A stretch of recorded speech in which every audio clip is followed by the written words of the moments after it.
Do you need a little more positivity, lightheartedness, or higher realm wisdom in your life? Then Purple Jade is the crystal for you. I like to give a gift of Purple Jade to someone who has kind of been disappointed or hurt in love or broken up with recently. Its healing energies will really promote emotional support and give the person help in working through that hurt, bitterness, sadness, and kind of grief. Purple Jade is also perfect to wear in jewelry form, especially in a pendant or bracelet, as it helps to protect and regulate the energy in our aura, making it an ideal stone for empaths and people who are sensitive to different energies. Also, you can carry Purple Jade in a form of a tumbled stone. You can take it on the go with you, and it helps you feel that calm, peaceful energy.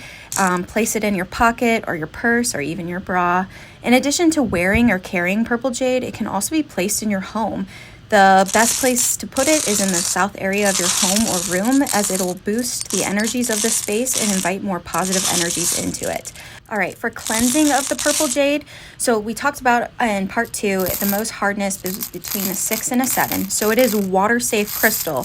So I suggest putting it under running water, cleansing about 1 minute, or you can put it into a body of water, lake, stream, ocean for about 1 minute, tell it dry off. Or you can use your preferred method of smoke cleansing, soil from the earth, sound cleansing, or placing it under the full moon, whichever you prefer and what you are most comfortable with. Also, if you love this information, please like and follow us, and also visit us at our website, newmoonbeginnings.com.